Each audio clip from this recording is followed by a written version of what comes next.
Bonjour à tous, on se retrouve comme promis pour une partie solo de Lands of Gelzir.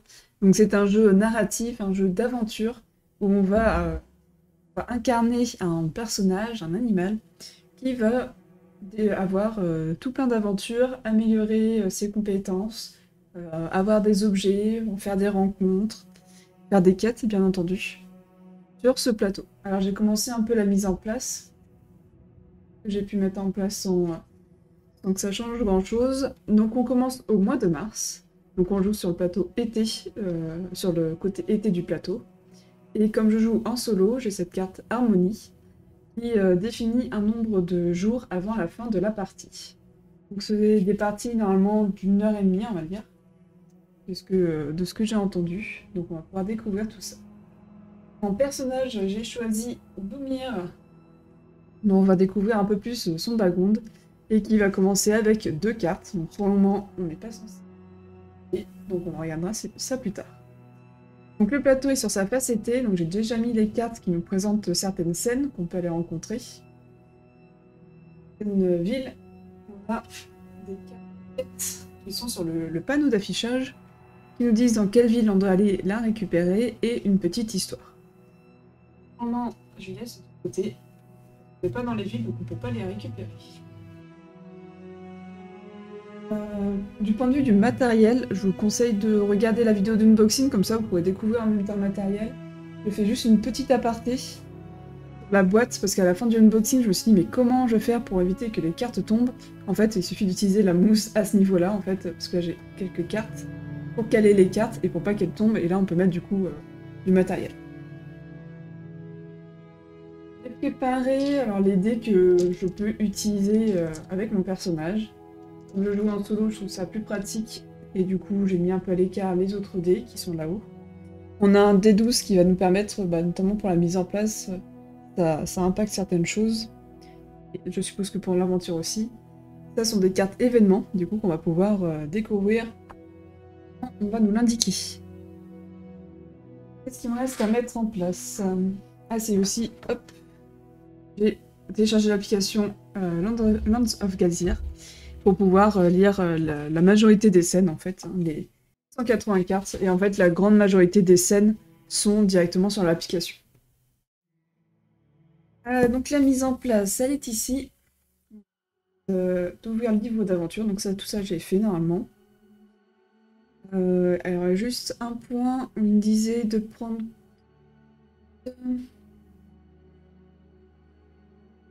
Du coup, c'est à l'étape 11 qu'on va pouvoir révéler les cartes de notre personnage. Là, pour le moment, on ouvre le livre d'aventure, on commence une nouvelle partie. Nous, on commence au mois de mars, je crois, oui. On commence un jeudi. Je vais mettre le marqueur sur le jeudi.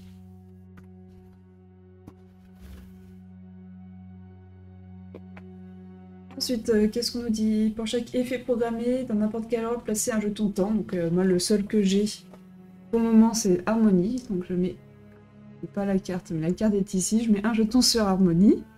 Et l'autre à 8 jours, vu que je joue en solo. 1, 2, 3, 4, 5, 6, 7, 8. 7 jours plus 1. Ensuite, chaque joueur prend le plateau aventurier et la figurine qui correspond à son aventurier. Donc ça, j'avais fait. La quantité d'or dont vous disposez est indiquée sur votre plateau et ne doit pas être modifiée. Donc quand on commence une partie, on est à 10 d'or. Placez vos cartes objets, pour le moment j'en ai pas. Carte statut non plus, compagnon non plus. Les cartes quête non plus. Et pour les effets programmés, répétez les instructions de l'étape précédente. Ok. Par contre, c'est à cette étape-là qu'on découvre nos cartes personnages. Bumir. Alors, Bumir... Alors déjà, ce que je vous propose... Moi, j'ai déjà lu, mais vous, vous n'avez pas lu. C'est ce petit texte-là qui est fourni dans la boîte, qui nous explique un peu le contexte et tout simplement le lore du jeu. Donc, je vais vous le lire. Dans le monde de Demiria, des peuples d'animaux intelligents se sont levés pour construire des civilisations, chacune avec ses propres caractéristiques et cultures uniques. Il y a des putois téméraires, des pies intrigantes, des tortues enthousiastes et beaucoup d'autres personnages colorés avec leur propre conception de la vie. Lors de cette ère du commerce, les peuples des animaux sont plus interconnectés que jamais. La découverte de l'énergie à vapeur et d'autres grandes inventions ont transformé la société, facilitant les voyages et stimulant l'industrie. Cette prospérité nouvellement trouvée a apporté stabilité et coopération, ainsi qu'un prestige sans précédent aux marchands compétents. Cependant, même au milieu de tout cela, certaines personnes n'ont jamais perdu leur goût pour l'aventure. 4 aventuriers, chacun venant des 4 coins du monde, ont fait leur chemin vers Galzir. Chacun commence sa première partie avec une quête unique qui raconte l'histoire de son arrivée et les défis qui l'attendent. Le passé des aventuriers leur donne des forces et des faiblesses différentes au départ, mais c'est vous qui décidez de la direction qu'ils prennent et des compétences qu'ils vont développer. Cependant, chaque aventurier possède une capacité unique qui n'est disponible qu'une fois par partie et pour personne d'autre. Donc moi, le personnage que j'ai choisi, c'est Bumir. Donc Bumir est un putois dur à cuire qui n'est pas un novice en termes d'aventure. Il en vit depuis des décennies. Une âme vagabonde et sans peur, il est toujours à la recherche de la prochaine ruine oubliée ou du prochain trésor enfoui qui attire son attention. Sa dernière trouvaille l'a conduit à Galzir, sa région natale qu'il a quittée il y a longtemps. Que s'est-il passé dans les terres de Galzir? Au fil des ans, de nombreux chercheurs d'aventure ont jeté leur dévolu sur Galzir, une région diversifiée située au bord de la mer Noire, à la jonction de l'Europe et de l'Asie. Et Galzir n'a qu'une seule réponse à leur donner. Vous êtes venus au bon endroit. Étant le territoire des putois, c'est un endroit où l'audace et la prise de risque sont tenues en haute estime. La renommée suit naturellement ceux qui bravent l'inconnu et laissent leur empreinte sur le monde. Reste à savoir si Bumir, Mor, Ezala et Keridai parviendront à s'imposer sur cette terre étrange et tumultueuse. C'est à vous de décider où leur aventure les amèneront et s'ils travailleront ensemble ou non. Parce qu'en effet, donc il y a le mode solo, il y a le mode coopératif et il y a aussi un mode compétitif. Ça va être très intéressant. Donc voilà pour la petite histoire, et notamment notre petit Bumir, notre putois marbré. Donc notre personnage, il a 2 cartes, donc il apporte celle-ci qui est, donc ça c'est des sortes de bonus-malus. Alors dans le jeu ils appellent ça des statuts. Une vie d'aventure vous a façonné. Vous a rendu résistant et rebelle. Dans une situation désespérée quand les autres reculent, votre force intérieure surgit. Avant de révéler les résultats, vous pouvez vous défausser pour remplacer votre réserve de dés par les dés ci-dessous. Lancez les dés et utilisez le résultat. J'avoue que pour le moment, je vois pas trop l'intérêt de cette compétence, mais probablement qu'en jeu, on va le découvrir. Et du coup, nous avons notre première quête, secret enfoui. En suivant une carte, vous êtes venu à Galzir à la recherche d'un trésor. Les affaires, comme d'habitude. Mais quelle surprise pourrez-vous réserver l'endroit où vous avez grandi. Pendant la mise en place, ne placez pas votre figurine sur le plateau de jeu. Cette quête ne peut pas être abandonnée. Donc pour consulter l'aventure, nous devons aller en scène 84. On va faire un peu de place là, donc... Il ne doit pas être sur le plateau, donc pour le moment, je vais la laisser là-haut. Ok, et ben... terminé. Donc là, c'est défini qui est le premier joueur, pardon, donc avec un jeton qui lui est assigné. En solo, ça n'a pas vraiment d'intérêt. Ensuite, on place la figure d'aventurier sur la carte lieu qu'on a choisie. Du coup, mon personnage est en dehors de ça. Et voilà. Donc la première étape, en fait, les règles du jeu sont assez simples. Globalement, c'est de l'aventure. C'est là le tour d'un joueur. Avec deux phases, deux actions. La première, c'est le voyage, donc on va pouvoir déplacer notre figurine jusqu'à 2 emplacements, donc jusqu'à 2 lieux, pardon. Donc par exemple, si je suis dans la ville là, et ben, je peux faire 1-2. C'est un maximum, on peut rester dans la ville ou on peut avancer de 1. Il y a également des cartes qui vont pouvoir influencer notre capacité de déplacement. Une fois que c'est fait, on choisit une scène.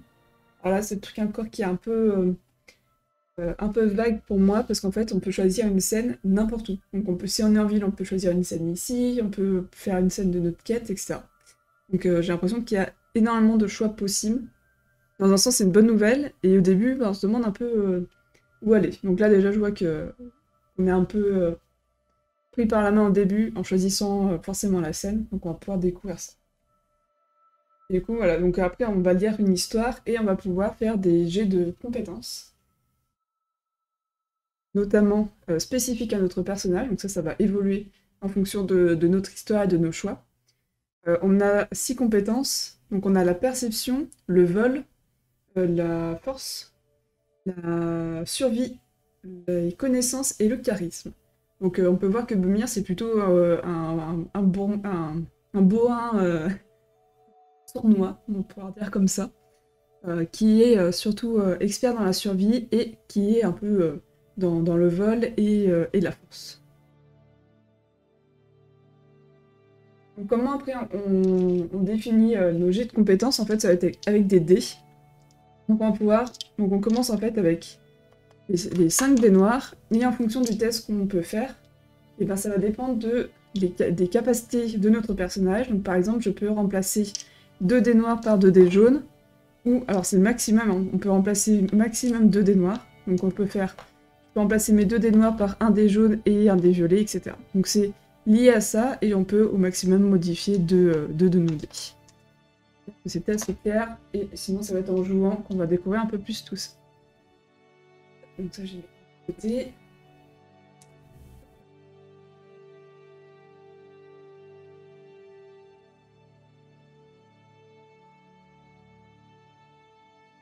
Du coup ensuite la dernière phase, c'est la phase de calendrier, où en fait on va avancer de 1.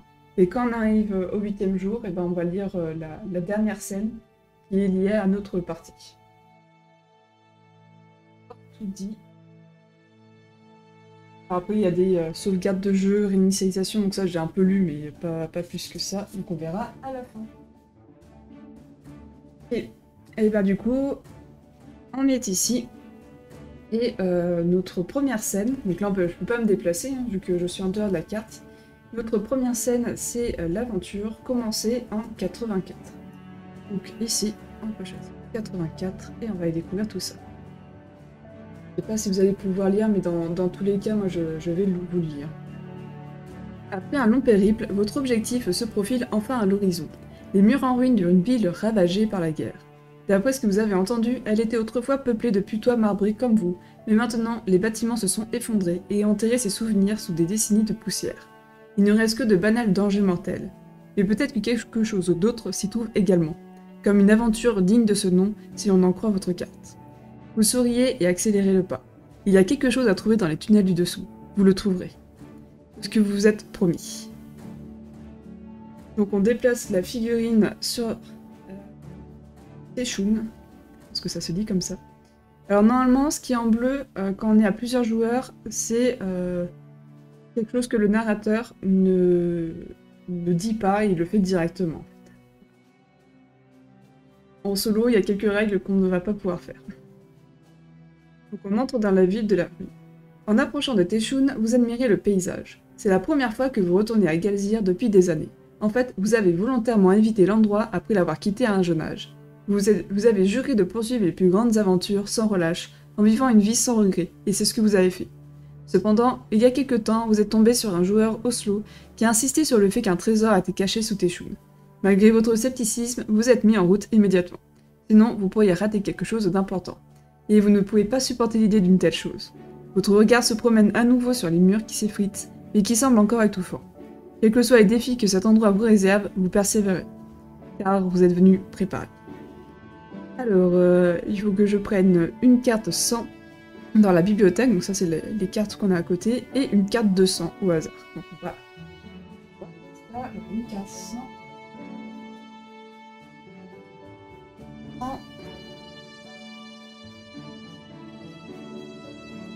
Alors, nous avons un pied de biche. Ça peut être utile en tant que fouineur. C'est marqué poteau. Bon, les mots-clés, pas persuadé. Alors, dans de nombreuses situations, un pied de biche est l'outil idéal. Qu'il s'agisse d'ouvrir un coffre mal placé ou d'assommer quelqu'un, l'utilisation de la force physique permet de résoudre des problèmes. Du coup, on a plusieurs capacités qu'on peut faire avec. Et on a également du café. C'est une boisson. Galzir a goûté pour la première fois au café lorsque des singes capucins ont apporté leurs graines importées au marché des zombies. Aujourd'hui, les familles dirigeantes locales, tout comme les marchands eux-mêmes, ne peuvent passer une journée sans cette substance énergisante. Vous pouvez vous défausser pour remettre votre gelée à la bibliothèque. Alors je sais pas, gelée ça doit être Alors du coup, la petite icône, là, c'est-à-dire que c'est un statut, donc je suppose que c'est un malus. On va pouvoir défausser grâce au café. En cas de contrôle de compétences, savoir ou perception, obtenez également 2 étoiles. Déjà les étoiles. Bah, c'est de réussite, je pense. On va voir, mais il me semble que c'est ça. Ok. Elle a un peu tout mon bazar, ça ne m'arrange pas. Je vais déplacer ça. Hop. Donc ça, c'est la carte harmonie. Et la carte de mois de mars qui devrait plus trop m'être utile. Pour mettre mes objets dans mon sac là-haut. Voilà. Ok, donc on va pouvoir continuer sur l'application. Vous trouvez l'entrée des tunnels assez facilement, et souriez lorsque l'arôme vivifiant de l'air vicié vous frappe. C'est l'odeur familière que seules les vieilles ruines comme celle-ci ont. Ça vous fait vous sentir chez vous, du moins c'est ce que vous pensez. Vous n'êtes pas exactement sûr de ce que c'est. Néanmoins, la carte que vous avez s'arrête ici.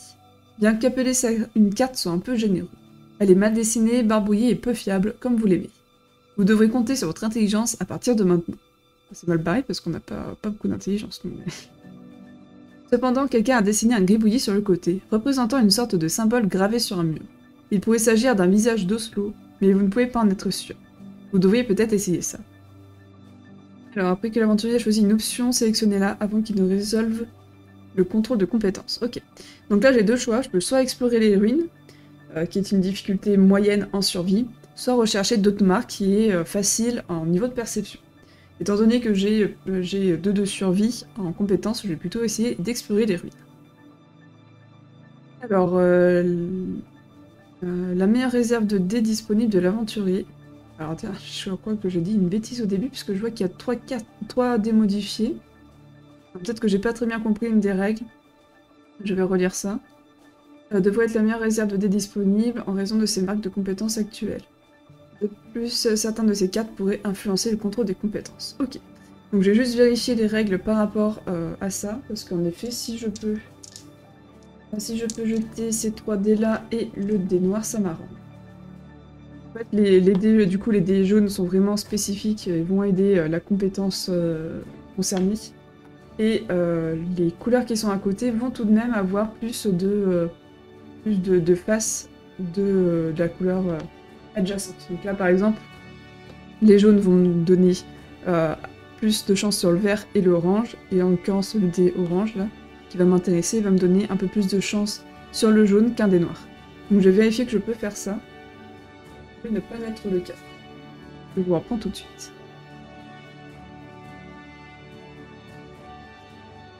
Alors en effet, il semblerait que j'avais mal compris, en fait c'est 2 maximum par compétence, ce qui est normal vu qu'on a que 2 marques, et autant qu'on peut d'autres coups.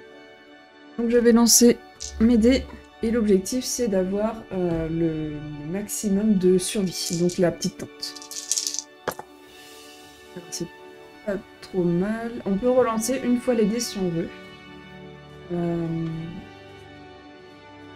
Non, moyen.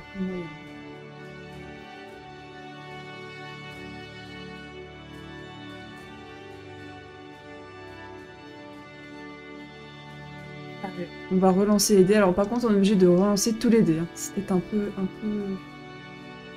Alors allez, je vais rester là-dessus pour le moment. On va commencer en s'échauffant. Donc je vais faire révéler les résultats. En l'occurrence, j'ai deux tentes. Donc en gros, à gauche c'est perdu, à droite c'est un succès critique. Et au milieu, normalement, c'est juste un succès.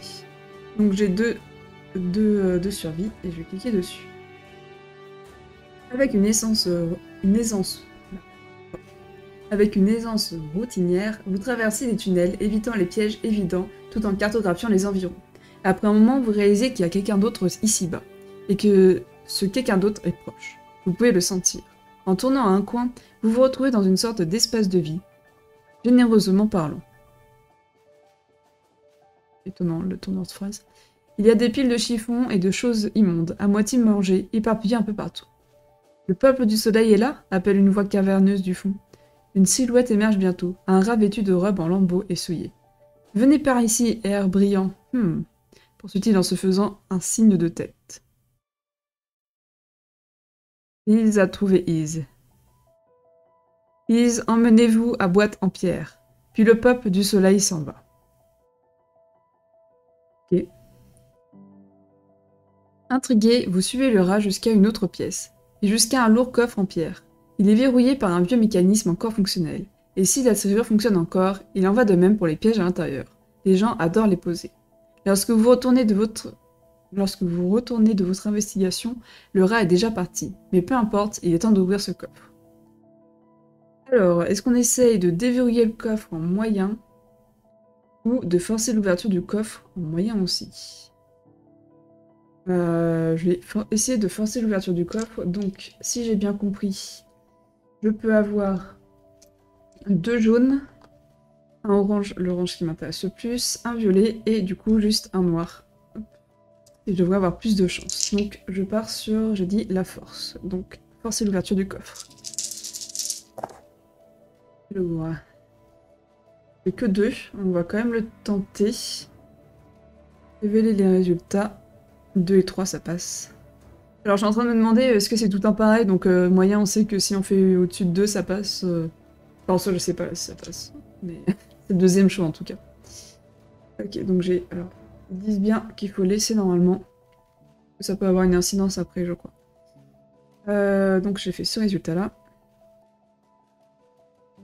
Le coffre est aussi têtu qu'une tortue, mais vous n'abandonnez pas. Avec un puissant coup de hache, vous ouvrez enfin le couvercle, et vous esquivez de justesse un mécanisme ancien qui vous frappe avant de tomber en morceaux.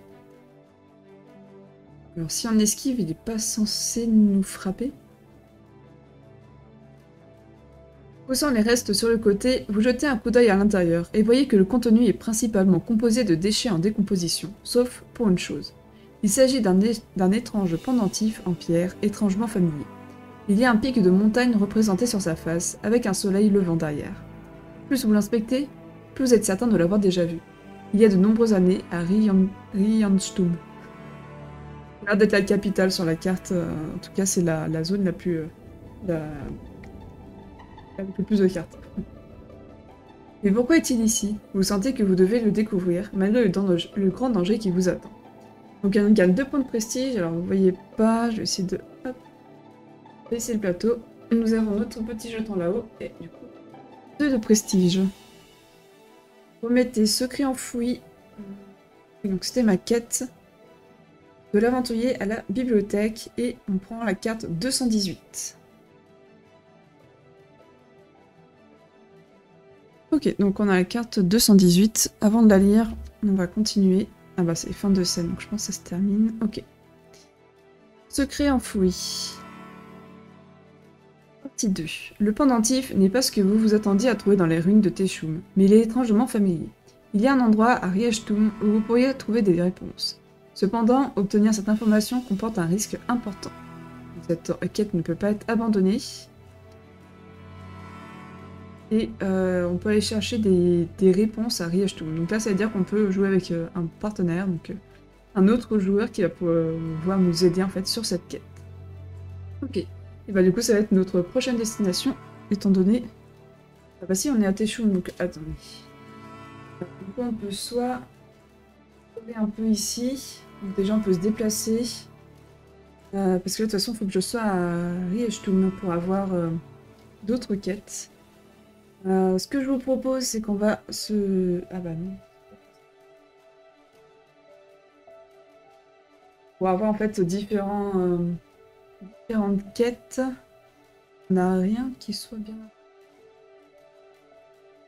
eh ben, on va commencer une quête ici. Et bien, je serais bien curieuse de découvrir ce qu'il y a au camp. Donc on va chercher, hop, 12. Je me déplace... Si je me déplace, en fait, je vais perdre un tour parce que je peux me déplacer que de 2 et que ça me permettra pas d'arriver dans un autre village. Donc on va découvrir ce qui se passe au camp. Vous vous dirigez vers le camp. Alors attendez, parce que du coup j'ai fini mon tour. Ah, j'ai oublié d'avancer dans le jeu.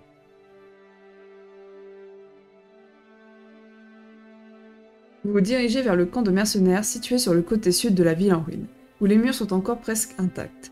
Là, vous voyez 2 gardes qui jouent aux cartes à la porte. Ils ont l'air de s'ennuyer, mais se réveillent lorsque vous approchez. Avez-vous une étiquette mercenaire? Pas du tout. Lorsqu'ils demandent ce que vous faites au camp, vous donnez un résumé de vos récentes aventures et la façon dont elles vous ont amené ici. Le duo vous écoute attentivement jusqu'à ce que vous ayez terminé. C'est sûr que c'est mieux qu'un poste de garde, dit l'un d'eux. Les deux se jettent un regard, puis se tournent vers vous. Nous allons vous laisser entrer, dit l'autre. Mais d'abord, pourquoi ne pas engager l'un d'entre nous? On dirait que vous avez besoin d'aide. Ah. Et bah du coup, on va prendre 2 cartes 149 au hasard. Marlina, l'ours brun. Et Jardak, la chouette chevêche. Et bah c'est ça les gardes. Bon, les deux sont mercenaires, ok, sentinelle. Alors sentir, j'ai déjà avec Boumir. Alors Marlina a toujours été le membre la plus chevaleresque de son groupe. Si on est blessé, on la remet à la bibliothèque, ok. Elle va combattre, mais ça aussi j'ai forcé, donc c'est pas très intéressant. Et sinon, j'ai Jardak. Les yeux aiguisés de Jardak ont été essentiels dans de nombreuses campagnes. C'est aussi souvent elle qui met fin aux bagarres dans le camp. Lors des contrôles de compétences perception, on obtient un succès. Et du coup, en payant 4 d'or, on peut l'avoir pendant 3 tours. Pour ma part, ça m'intéresse pas tellement en réalité. Parce que... Voilà. Allez, si, on va tester. Hop. Recruter Jardak. Alors attends, hop, on va prendre l'application. Je vais payer 4. Et je me connais. Tac. Et je vais engager l'un d'eux. Vous faites votre choix, vous payez le mercenaire et vous dirigez vers l'intérieur du camp avec votre nouvelle recrue à vos côtés. Donc on a gardé le compagnon et on remet l'autre dans la bibliothèque.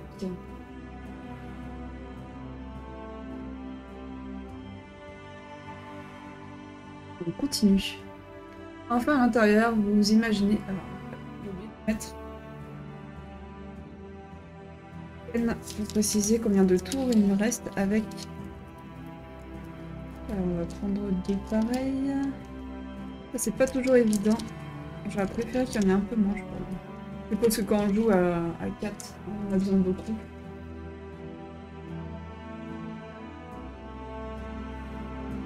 Pour 1, 2, 3, lundi. Donc lundi, on peut le réembaucher. Il partira. Alors, enfin à l'intérieur, vous examinez le camp. Des rangées de tentes sont installées à côté de quelques vestiges épars de maisons, et des dizaines de mercenaires vaquent à leurs occupations. Tout le monde semble occupé. Mais s'il y a beaucoup de travail à faire, vous pourriez peut-être en trouver pour vous. D'un autre côté, le grand feu de camp, un peu plus loin, semble également accueillant. Et ben on va chercher une personne responsable. Vous vous dirigez vers une grande tente plus loin, et devant celle-ci, vous trouvez le capitaine Putois. Bah ça va, on est Putois tous les deux. Ça va être mon ami. Vous trouvez le capitaine Putois des steppes derrière une grande table, fixant le néant. Il se réveille à votre approche et vous salue sèchement, avant de vous demander pourquoi vous êtes venu. Vous expliquez que vous êtes un aventurier à la recherche d'un emploi, et le capitaine Putois, Maurice, vous jette un long regard inquisiteur avant de prendre la parole. Nous avons beaucoup de travail, mais aussi un flux constant de nouvelles recrues, et jamais assez d'instructeurs volontaires. Je le ferai bien moi-même, mais vous savez. Il fait un geste vers la table remplie de cartes et de rapports divers, mais son regard est de retour au loin. Vous avez l'impression qu'il préférerait être ailleurs, loin de la paperasse ou des tâches d'entraînement. Quoi qu'il en soit, dit-il, les yeux revenant vers vous, vous semblez avoir une certaine expérience. Peut-être pouvez-vous enseigner quelque chose à nos novices. Chaque étiquette érudite vous donne...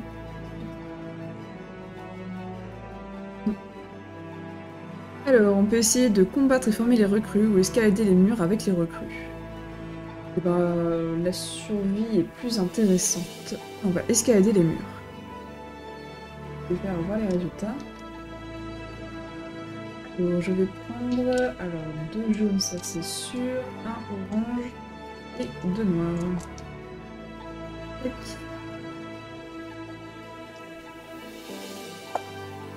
Et bah, je vais relancer, on a le droit à une relance. J'espère qu'ils vont pas tous tomber. 1, 2, 3. On en a 3. Partager les résultats. 2 à 3. Les recrues que le capitaine nous amène ont l'air d'avoir rejoint le groupe hier. Bien qu'elles ne manquent pas d'esprit, elles manquent certainement des capacités d'escalade. Votre propre expertise s'avère utile lorsque vous les entraînez sur le mur sud encore debout. Vous démontrez patiemment les bonnes techniques pour aider les recrues à progresser, qui font des progrès constants. Le soir venu, la plupart des recrues sont capables de réaliser l'exercice, grimpant à peu près à mi-chemin avant de tomber. Lorsque le capitaine va vérifier les résultats, il semble satisfait des résultats. Ouais, c'est... La traduction, c'est compréhensible, mais c'est pas incroyable.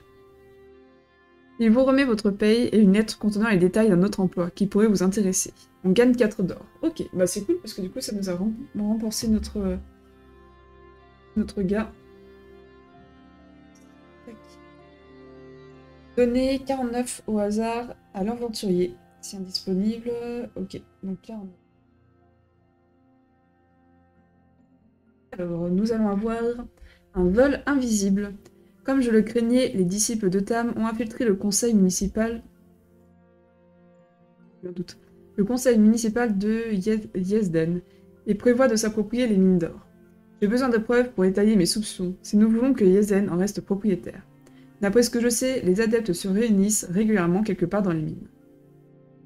Alors, un espace à l'ouest de Yezden. Ça doit être les montagnes, je pense, là-haut. Il y a deux côtés. Et fin de scène. Notre tour est terminé. On avance d'une journée. On voit plus rien. Et bah, il va bien falloir qu'on se déplace de toute façon. Donc, 1, 2, on va aller à Riochtoum. On va essayer d'avancer sur notre quête principale.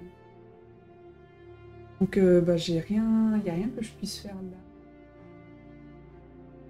là. Donc, bah, le jour avance. Je me déplace. Je sais pas si ça compte comme un déplacement, là. Faudrait que je regarde ça. Ça me dit rien du tout dans les règles.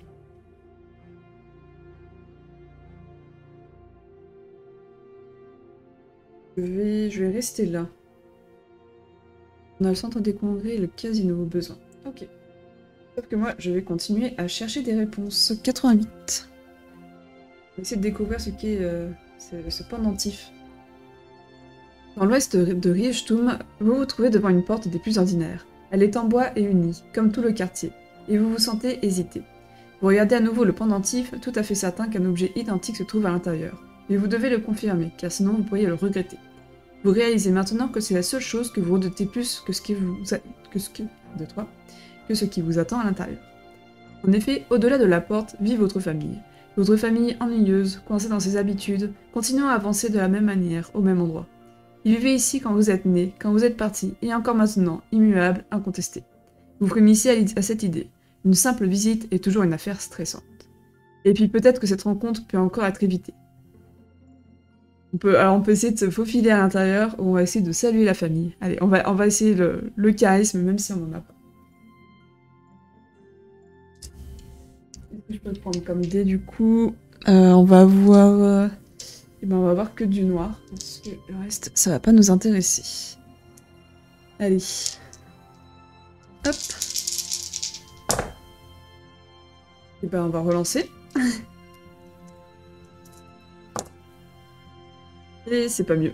Ok, bon bah j'aurais dû essayer de me faufiler. Hop. Alors, le charisme, révéler les résultats, 0. Dès que vous annoncez votre présence, vos nièces et neveux se précipitent vers vous comme une meute de chasseurs de hyènes. Les frères et sœurs, quelques cousins et cousines, et d'autres encore se joignent à vous, et vous submergent d'un barrage de salutations trop affectueuses et de questions ineptes.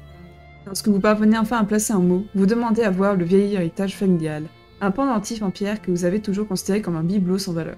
Vous n'obtenez qu'un coup d'œil, mais il semble identique à celui que vous avez trouvé. Vous savez qui pourrait vous expliquer pourquoi ? Si vous survivez au tourbillon des obligations familiales. Plus tard, vous trouvez votre grande-tante, Awira, assise toute seule dans un parc voisin. Comme dans votre souvenir, elle est votre plus ancienne parente vivante, probablement l'une des plus vieilles personnes de toute la ville. Si quelqu'un est au courant, c'est bien elle. « Et choum, tu dis » tire-t-elle. Qu'est-ce que cela veut dire ? Notre famille vivait là dans le temps. Là, vous pensiez qu'ils avaient toujours été... Ouah, il y a des problèmes de... Il y a des problèmes de guillemets au mauvais endroit. Hein ? Vous pensiez qu'ils avaient toujours été à Riochtoum ? C'était avant la guerre, les lâches les lâches de Jem Zedien. J'ai déjà raconté comment j'ai rencontré la femme marraine? Exact. Vous avez toujours eu du mal avec ces divagations. Ah, ça c'est nos pensées, d'accord. Ok, c'est moi qui avais mal compris. Alors, soit on peut l'aider à se rappeler de l'histoire de votre famille, mais nous on n'a pas trop de compétences là-dessus. Soit on essaye de supporter ces divagations. On peut essayer de supporter ces divagations. Donc, 2 jaunes, 1 orange et 2 noirs. Hop. Tac. Ah, c'est pas fameux. On va relancer. Et bah c'est encore pire. Décidément, la famille, c'est peu pour nous. Révéler les résultats, 0. Hop. Vous mobilisez toute votre énergie et votre volonté, mais elle s'épuise lorsque les tangentes des tangentes commencent. Vous essayez de la ramener obstinément sur le droit chemin, mais vous ne faites qu'empirer les choses. Tout cela était différent en Téchoun, dit-elle finalement, revenant accidentellement au sujet. Nos tunnels, la contrebande, la gloire, oh, que d'aventures. Si vous en aviez encore de la force, votre mâchoire tomberait au sol. Votre vieille famille ennuyeuse faisait des choses comme ça, et vous ne l'avez jamais su. Qu'est-ce que vous avez manqué d'autre? Vous commencez à remettre de plus en plus en question vos décisions. Pendant ce temps, Awira s'est perdu sur une autre piste, parlant d'un sage putois, à Yezden, offrant des conseils au sommet d'une montagne. Épuisé et partagé, vous sentez que vous devez le chercher. Alors, on doit remettre secret enfoui dans...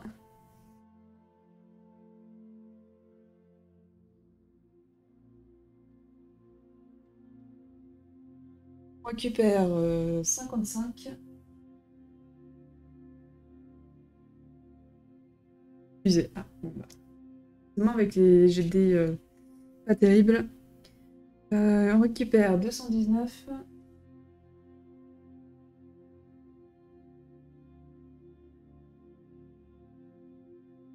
Et voici. Et du coup, si on avait été avec un partenaire, il aurait également eu une carte 55 épuisée. Ok, donc fin de scène. Donc on a récupéré épuisé, donc on a fatigué, lassé, complètement vidé. Vous ne pouvez pas envisager de parcourir de longues distances. Mieux vaut vous reposer un moment, moins un déplacement. Si vous déplacez de 0 pendant votre voyage, défaussez. Ah, intéressant. Et obtenez une pénalité. Et dans 3 tours, on défausse. Secret enfoui, partie 3. Le pendentif en pierre et les récits de votre grande-tante Awira ont mis en lumière une histoire familiale que vous ne connaissez pas. Par conséquent, vous vous sentez plus en conflit avec vous-même que jamais auparavant. Pour vous guider, vous devriez chercher le sage putois au sommet d'une montagne. Il ne peut pas être abandonné. Yezden se dirigeait vers la montagne.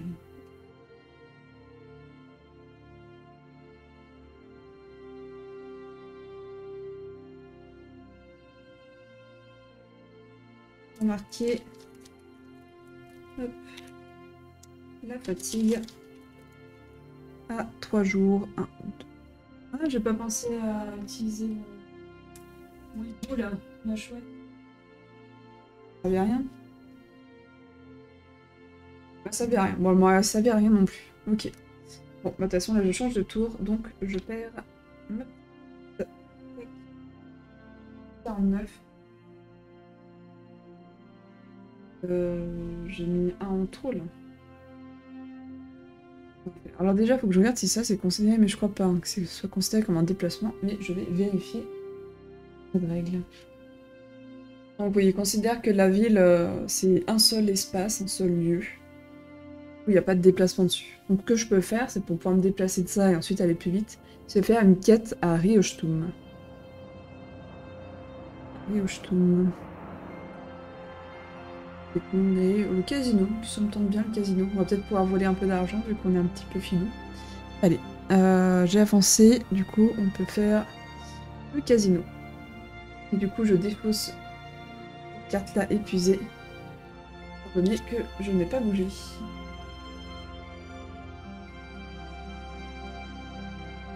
Alors, ah bah tiens, quelque chose qui n'est pas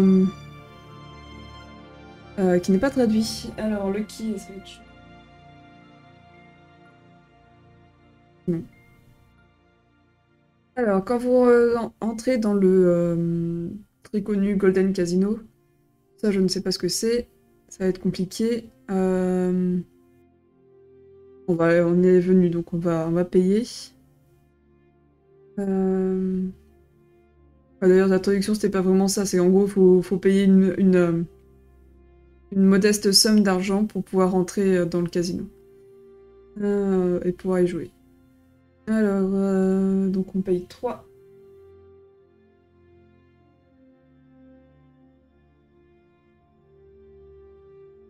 Alors, donc la personne, je ne sais pas quel animal c'est, accepte le paiement et après avoir écrit notre nom sur le document, il prend en main une pile de tokens et nous invite à entrer. Alors, à l'intérieur de ce luxurieux casino, il y a beaucoup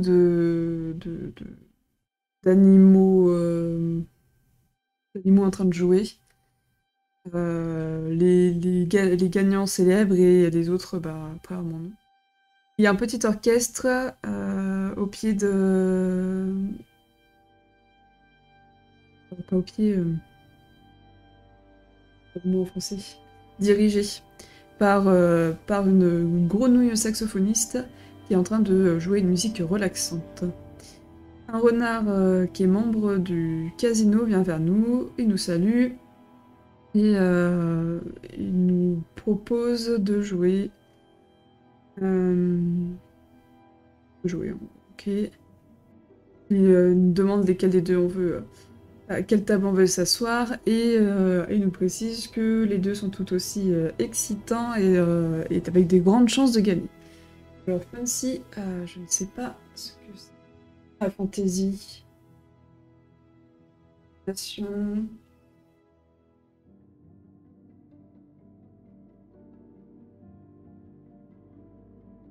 Non. Alors, donc on choisit lequel on veut jouer. Donc il y a la connaissance qui est inconnue et la perception qui est moyen. Bon, bah, j'ai plus mes choix pour la perception.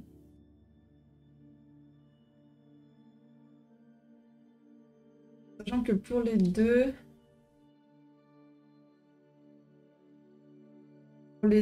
grâce au café, je sais pas si je dois le défausser du coup. Impression, on a automatiquement deux victoires. J'ai bien compris. Je sais pas si après je dois le défausser ou pas.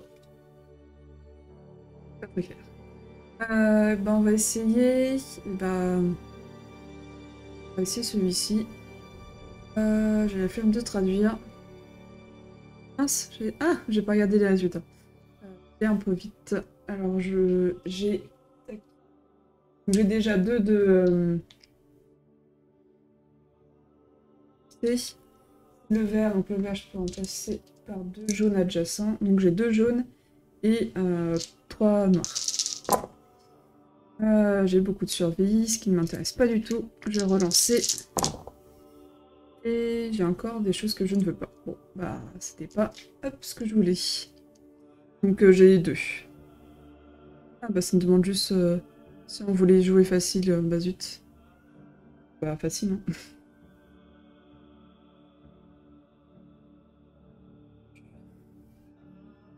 Donc on gagne 6 d'or. Vite les choses.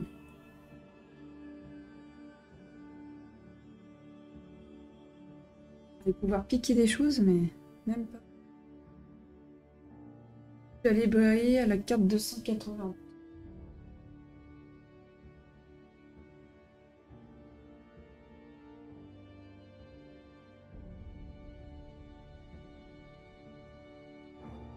Elle est disponible.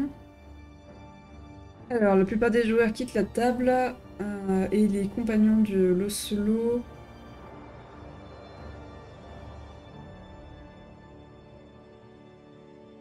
ne prennent pas les jeux de stratégie et j'en sais rien.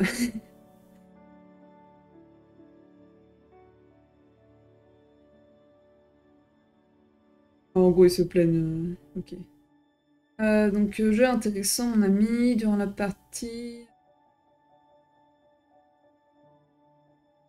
Il a fait des mises basses au début et après il a fait des mises plus importantes que les autres joueurs. Il me demande si on veut apprendre. Ok. Prenez la carte 283 et donnez. Outsider Ico, où un philosophe errant incarne la vertu de la patience. Il accomplit plus que ce que les gens lui attribuent, aidant ceux qui sont vraiment dans le besoin.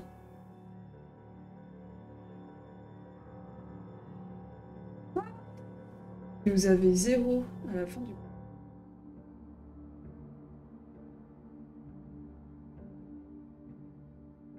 Ok. Je prends. Et du coup, il va nous quitter dans 5 tours. 1, 2, 3, 4, 5. On terminera le jeu avant. Enfin, la partie avant. Ok, fin de scène. Le jour passe. Donc on est le mardi.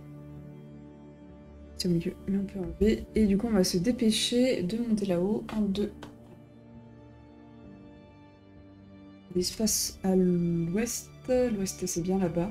Donc je peux visiter les mines. Et ben on va... 78.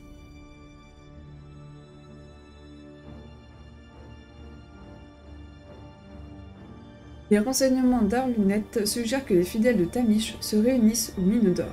Bien que la valeur de l'endroit soit évidente, il a une valeur plus profonde pour eux.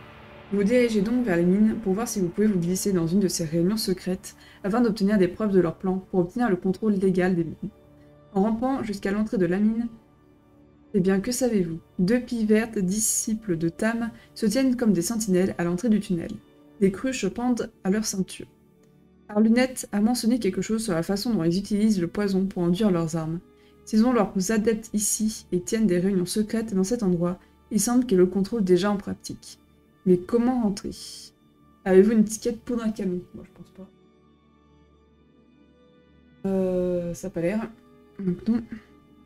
Si vous décidez à agir, chaque étiquette toxique vous donne un point. Je vais essayer de me faufiler derrière les pies. De toute façon, on a bien vu que le charisme, c'était pas mon truc. Alors, je peux avoir un et un qui peut être intéressant et 3 noirs. Hop. On va essayer d'avoir ça. Donc là, c'est ce faufil.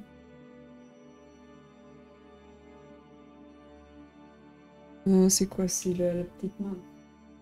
Il a recherché, forcé, explorer, ça va être la survie, je pense.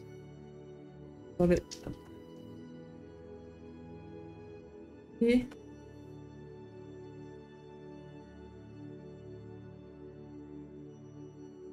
les mêmes mots dans les étiquettes marron. Ah, si le verbe associé apparaît dans l'option choisie. La carte ne sert à rien.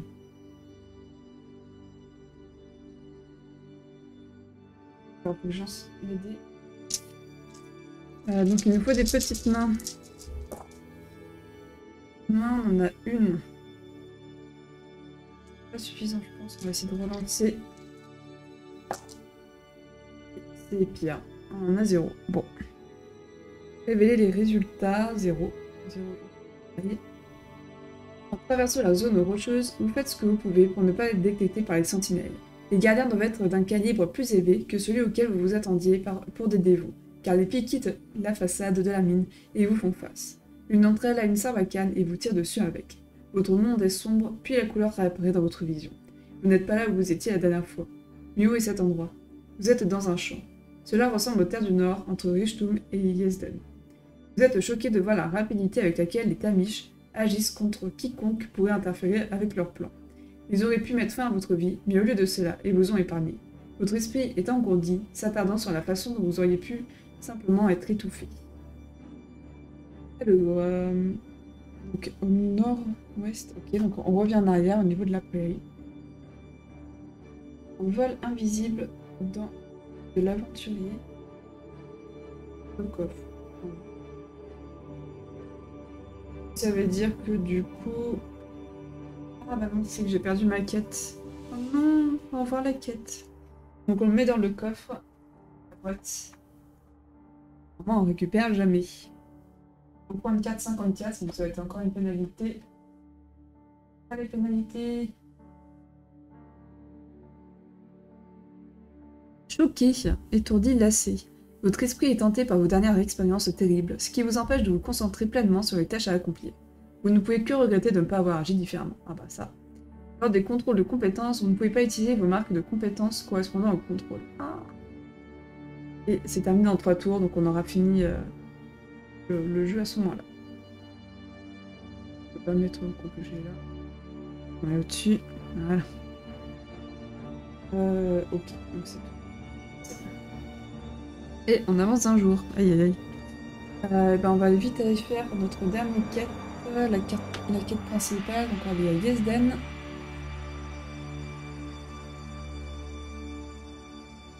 « 92.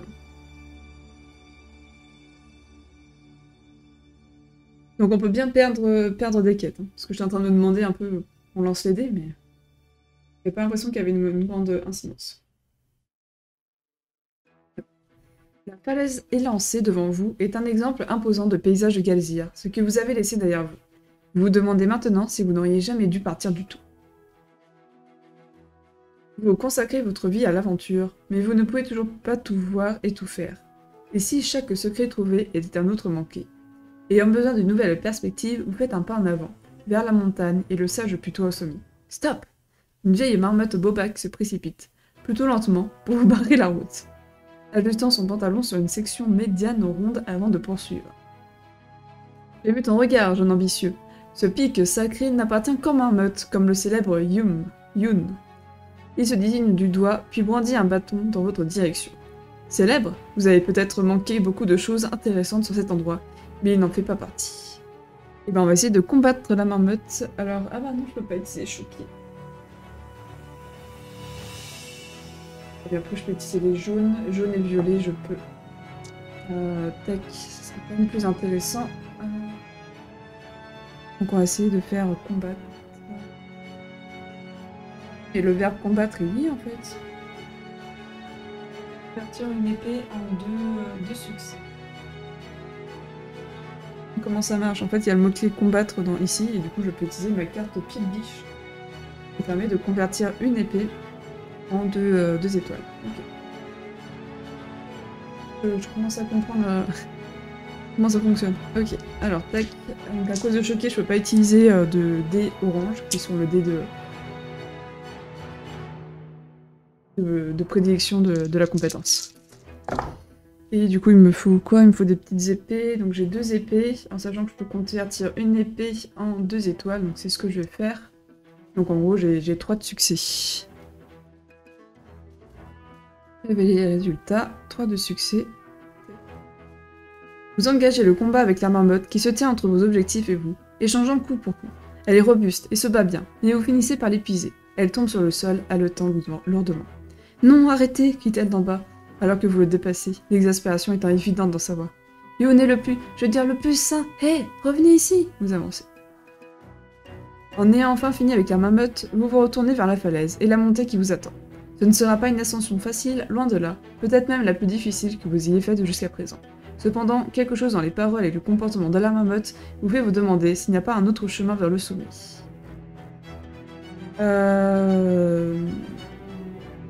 Alors, soit en escalade, j'ai rien de toute façon pour m'aider.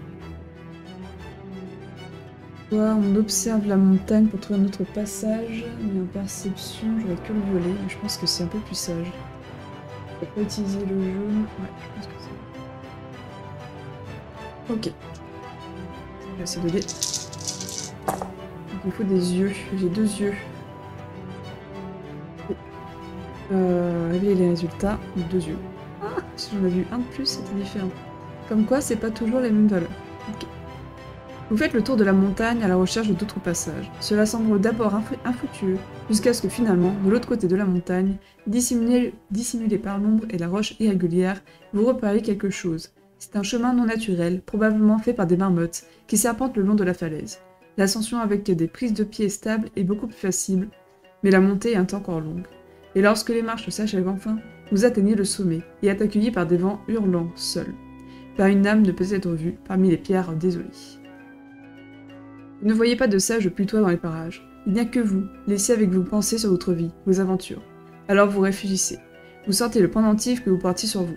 Le paysage gravé sur la pierre ressemble beaucoup à celui d'ici. Vous le retournez entre vos pattes. Vous avez fait de gros efforts, mais comment vivre sans regret si vous ne pouvez pas tout voir et tout faire? Que devez-vous faire à partir de maintenant? Quelle est la réponse? C'est nous le putois sage en fait. Je sens le truc arriver. On va se détendre un peu. Vous vous asseyez et profitez de la belle vue. Après tout, comme vous ne pouvez pas tout voir et tout expérimenter, vous devez vous concentrer sur ce que vous pouvez. L'aventure se présente sous de nombreuses formes et vous serez le putois qui en profite au maximum. Alors que les doutes se dispersent aux quatre vents, une sérénité s'installe dans son sillage. Et vous contemplez Galzir. Elle n'a jamais été aussi séduisante, et vous n'aimeriez être nulle part ailleurs. Vous gagnez 2 de prestige, et on remet le secret enfoui. J'aimerais bien connaître la suite, l'autre histoire. Secret enfoui dans la boîte, et on prend la carte 60.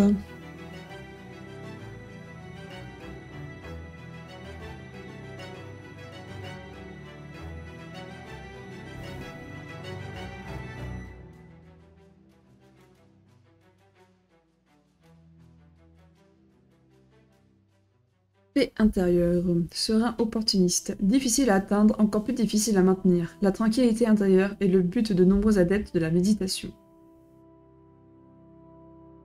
Par des contrôles de compétences, vol, combat et survie. AT de 1.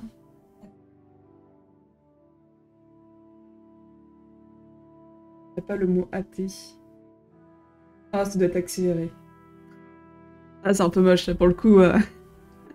Accéléré de 1. Pour accélérer un effet programmé. Donc tout ce qui est stressant, en fait, va faire baisser tout. Par contre, rappeler, convaincre et observer, on obtient un succès. Et on défausse au bout de 4 tours.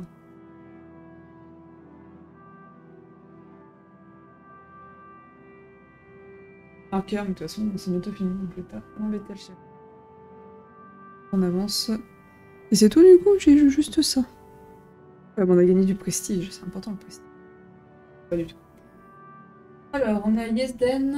Yesden, est-ce qu'on se déplace? Tac. Intéressant.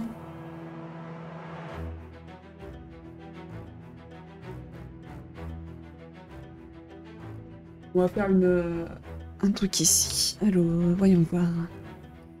On va aller au temple, au jardin ou au marché. Et ben, on va aller au marché parce qu'on a pas mal de sous. Si on peut acheter quelque chose, ça peut être pas mal. Une paix et une spiritualité se dégagent des marchés de Yesden.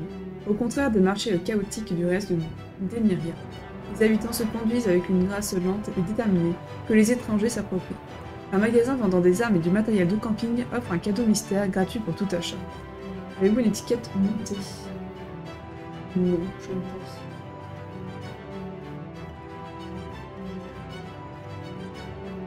Parmi les nombreux vendeurs, il y a un chacal qui fait de la publicité pour une écurie qui vous permet de louer des montures. Pas chez vous aujourd'hui sur le marché. Ah ouais. Mais louer une monture, ça veut dire qu'on doit le rendre. Oui, il y a des petites... Je sais pas si vous voyez. Il y a des petites étoiles. Bah, on va cliquer dessus, hein. Hop. Le meilleur travail du métal de tout Yesden, déclare doucement un forgeron porc-épic alors que vous regardez parmi ses produits. Les meilleurs équipements d'alpinisme pour les célèbres expéditions de notre ville viennent de ma forme. Alors que vous regardez les articles proposés, le porc-épic sort une boîte emballée dessous le comptoir et la met de côté.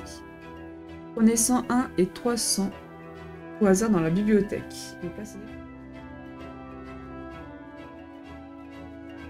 Alors, il nous propose tout ceci. Alors, matériel assorti. Vous pouvez acheter un nombre quelconque de ces objets en payant leur valeur. Vous pouvez également vendre vos objets pour la moitié de leur valeur. Okay. Alors, on a combien? On a 13. On a 13 matériel assorti. Lorsque vous l'achetez, défaussez-le immédiatement pour échanger l'une de vos marques de compétences contre une force ou une ruse. Carte régionale. Navigation. Bien que de moins en moins de lieux restent totalement connus au fil des générations, d'objets.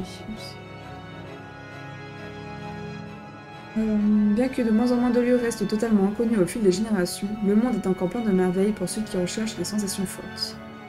Forêt est rappelée.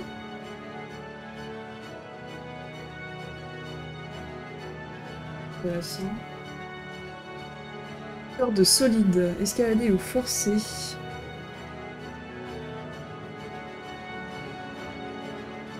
Mur ou une falaise abrupte n'est pas un obstacle, mais juste une petite gêne.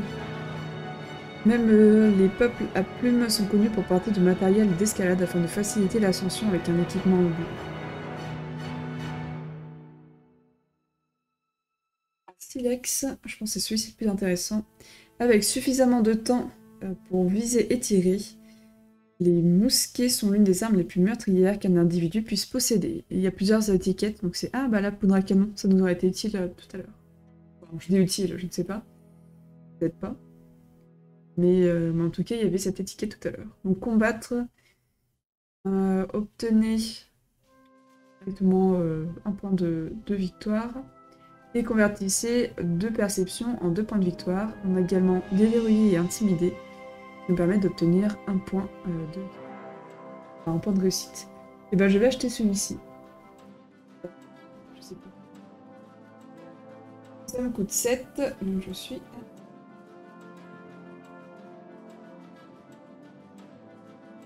Ok, et bah le reste du coup, il faut le ranger. Continuer.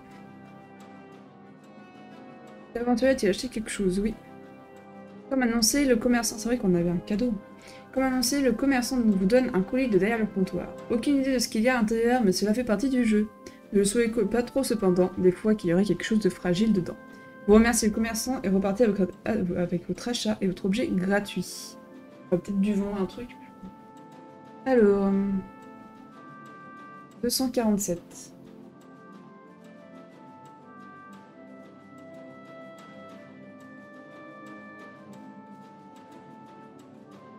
Cadeau mystère. Secouer des cadeaux donne rarement des indices sur leur contenu. C'est vrai. Les lémuriens, cependant, sont plutôt doués pour deviner ce qu'il y a à l'intérieur, avec une précision effrayante.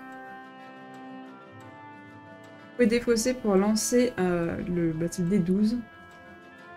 On prend une carte. Ok.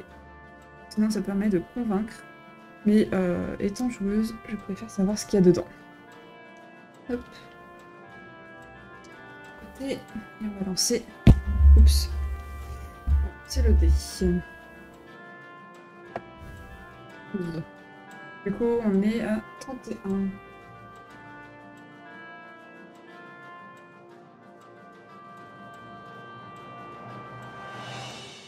Charme. Chanceux. Ah bah tiens, chanceux. Relique. Certains croient au destin et à la fortune, d'autres veulent forger leur propre destin. La confiance ou le manque de confiance compte plus qu'on ne l'imagine. Se faufiler, forcer ou escalader, ça nous permet de lancer un dé, et avec un peu de chance, ça nous donne du succès. Pourquoi pas? 3 objets, et comment ça se passe si on en a plus? Ok, donc il faut en défausser une.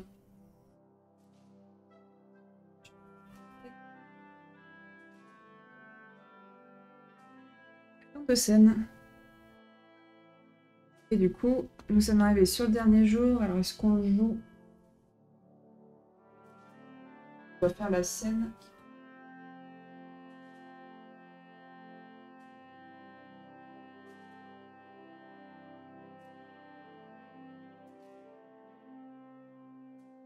Là. Je vais changer de côté. Harmonie. Alors, lisez Rassemblement 200.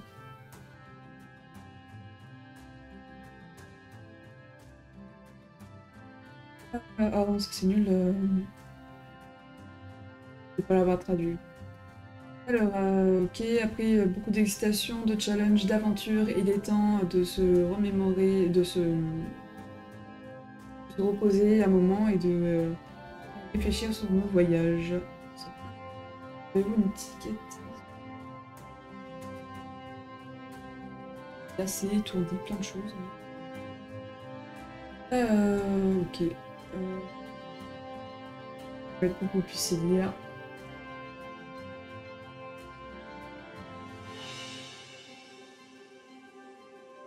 Et alors, on peut soit organiser une fête, soit célébrer tout ça tout seul.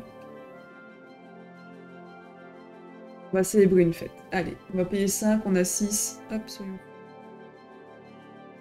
Et on a obtenu 4 de prestige. Il n'y aura personne à ma fête. Un seul. Ouais, je vous laisserai lire, parce que moi et l'anglais c'est déjà limite, alors si je dois vous traduire en temps réel.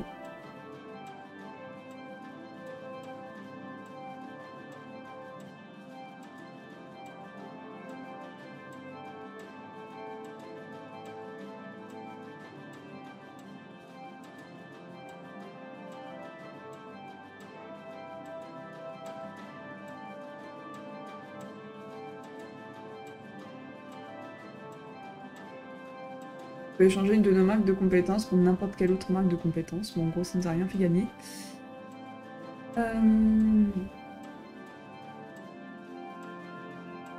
Vous qui reconnaissent qu'on est une personne... On a de la réputation, non?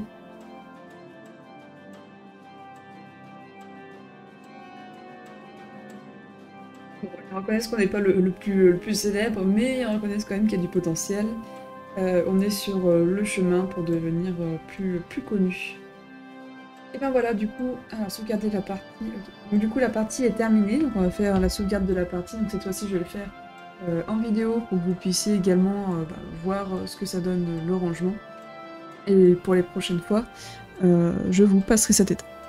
Alors, on retire tous les jetons de temps du calendrier des cartes sans résoudre leur effet temporaire. Enlève.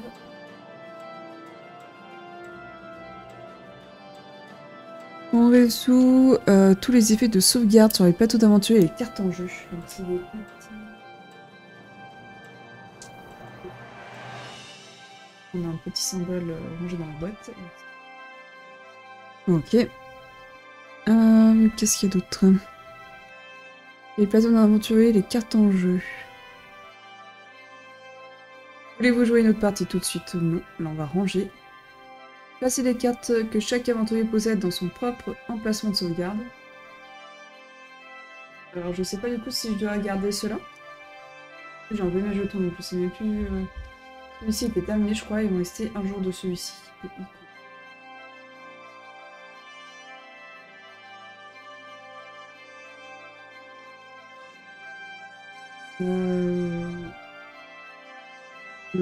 Je sais pas si on les garde. Et ce n'est pas précisé. Pour moi, comme c'est des choses... à moins que vraiment j'aurais gagné à la fin, sinon ça me passe ça, je sais pas. Enlève. Le statut, par contre, je le garde avec Bumia. On n'est plus de quête, dis donc. Ok. Donc Bumia, on n'a plus de cartes.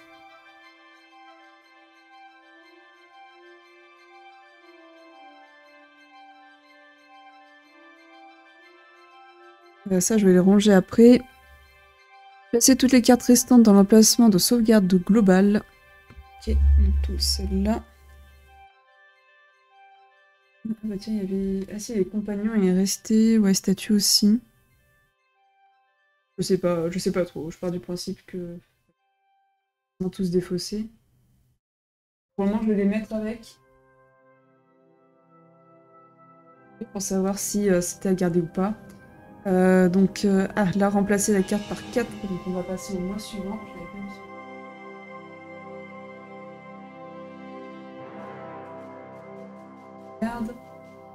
Garde les 4 qui sont en haut.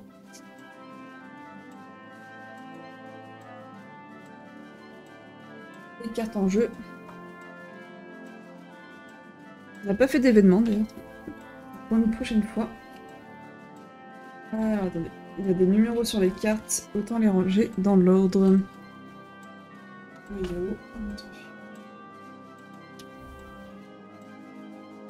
On va tout la mettre en place ensuite. 5, 6, 7, 8. Apprenez à compter avec moi. 11 et 12. Ça aussi c'est rangé à la fin avec ça.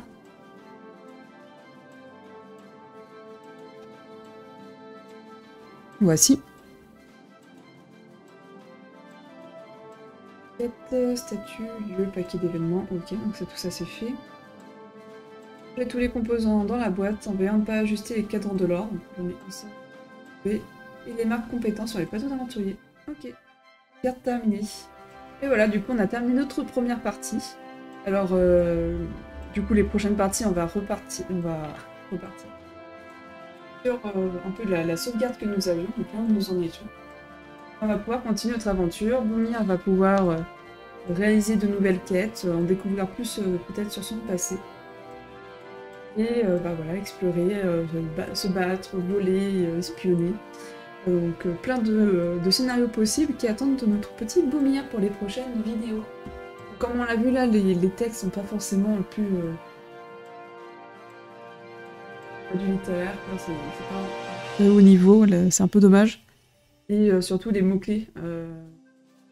De hâter de... Je voulais pas dire grand chose quoi. Hâter de 1 au lieu de accélérer de 1. Bon, il y a des problèmes sur les mots-clés, sur les verbes. Globalement, ça se joue quand même. Et vraiment dommage aussi pour la partie traduction qui n'est pas terminée. Mais bon, normalement, ça devrait se faire petit à petit. C'est ce qu'ils ont annoncé. Et globalement, c'est quand même intéressant. Il faut vraiment voir ça comme un livre, une sorte de livre dont on est le héros, quand même un peu plus développé. Je trouve ça très intéressant. Je ne connais pas d'autres jeux comme ça. Moi, c'est sûr que je vais faire d'autres parties.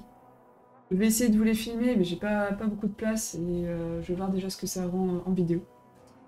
Et bah, j'espère que ça vous donne envie de vous intéresser à ce jeu. Sachez que votre aventure sera forcément différente de la mienne. Il y a très peu de chances pour que vous fassiez exactement les mêmes GD, les mêmes parcours. Déjà, vous prenez un autre personnage, c'est forcément différent. Donc voilà, je vous invite à vous y intéresser. Et puis bah, sinon, bah, on se retrouve dans les prochaines vidéos. Amusez-vous bien, à la prochaine!